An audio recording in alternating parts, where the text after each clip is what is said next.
Shalom saudara-saudara yang terberkati melalui pengorbanan Tuhan Yesus Kristus di atas kayu salib. Salam penuh kasih dan sukacita.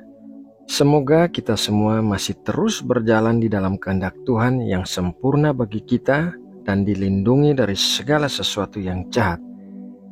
Saudaraku, mari kita berdoa untuk mempersiapkan hati kita sebelum mendengarkan renungan firman Tuhan. Tuhan Allah kami, Allah yang hidup dan penuh kuasa, kami mengucap syukur buat segala sesuatu yang telah kami alami di sepanjang hari ini. Apapun yang Engkau izinkan untuk kami alami hari ini, pasti akan Engkau pakai untuk mendatangkan kebaikan bagi kami. Terima kasih ya Bapa.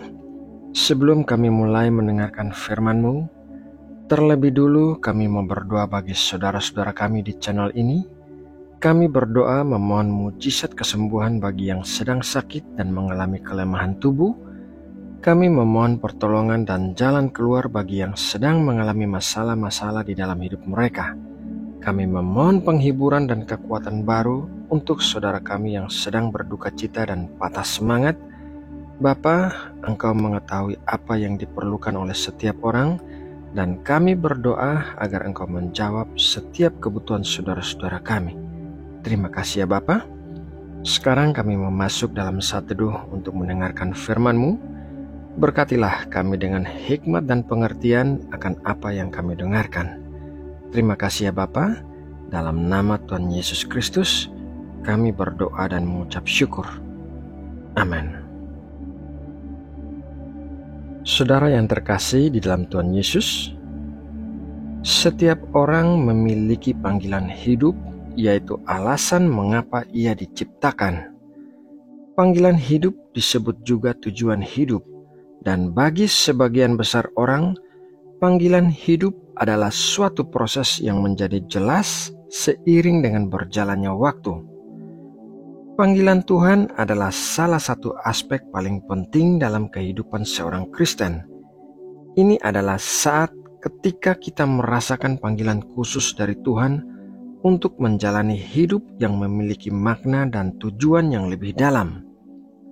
Panggilan Tuhan adalah janjinya untuk membimbing kita dan mengarahkan kita menuju rencananya yang indah. Setiap orang memiliki panggilan unik dari Tuhan. Beberapa mungkin dipanggil untuk melayani di gereja, sementara yang lain mungkin dipanggil untuk menjadi pekerja sosial, guru, atau pemimpin bisnis yang baik. Sangat penting untuk mencari Tuhan dalam doa dan firman-Nya untuk mengidentifikasi panggilan pribadi kita. Dalam 1 Petrus 4 ayat 10 kita diajarkan demikian. Layanilah seorang akan yang lain sesuai dengan karunia yang telah diperoleh tiap-tiap orang sebagai pengurus yang baik dari kasih karunia Allah. Bayangkan hidup kita seperti sebuah mosaik atau puzzle. Setiap kejadian, pengalaman, dan panggilan yang kita rasakan adalah bagian dari mosaik itu. Terkadang ketika kita hanya melihat satu potongan, kita mungkin tidak mengerti bagaimana semuanya saling terkait. Namun Tuhan melihat gambaran besar. Dia adalah tukang mosaik yang ahli, yang tahu bagaimana menyusun setiap potongan hidup kita menjadi karya seni yang indah.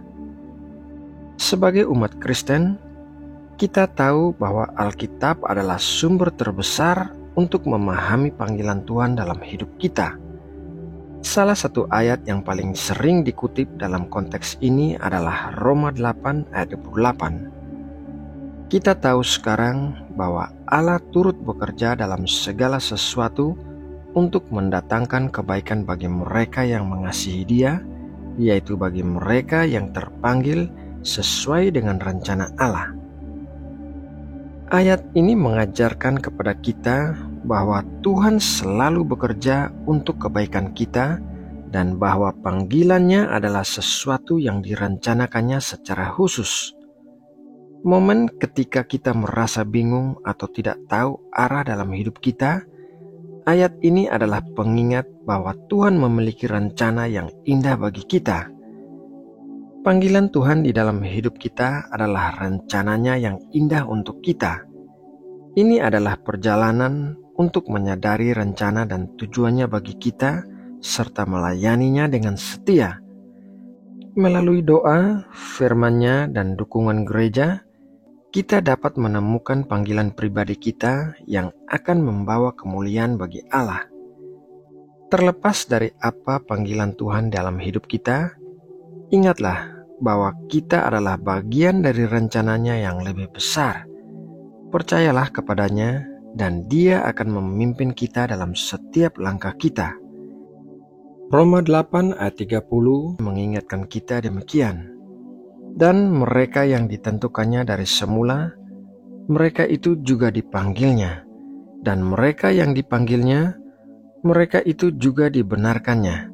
Dan mereka yang dibenarkannya, mereka itu juga dimuliakannya.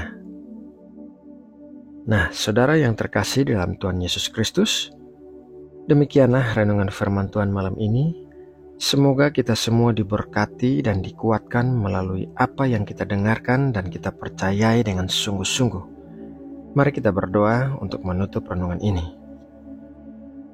Bapa Surgawi, kami mengucap syukur telah menerima berkat firman-Mu yang menjadi makanan bagi roh dan jiwa kami. Kami mengucap syukur karena Roh Kudus selalu mengajari kami tentang kebenaran-kebenaran-Mu, sehingga kami dapat menjalani kehidupan kami di dalam kehendak-Mu yang baik dan sempurna. Bapa, sebentar setelah berdoa, kami akan segera beristirahat. Lindungilah kami di sepanjang malam saat kami tidur, dan jauhkanlah kami dari segala sesuatu yang jahat. Berikanlah kami damai sejahtera-Mu yang akan menjagai hati kami dari segala kepahitan. Kami serahkan seluruh hidup kami ke dalam tangan-Mu, sebab kami percaya Engkau Allah yang baik dan setia. Terima kasih ya Bapa. Terakhir kami mau mendoakan bangsa Indonesia yang kami kasihi. Kami berdoa memohon kesejahteraan dan keamanan bagi bangsa kami. Kami berdoa memohon perlindungan dan berkat hikmat serta pengertian bagi para pemimpin negara kami. Kiranya Engkau senantiasa menaungi Indonesia dan menjauhkan bencana alam apapun dari negeri kami. Terima kasih ya Bapa. Dalam nama Tuhan Yesus Kristus, kami berdoa dan mengucap syukur. Amin.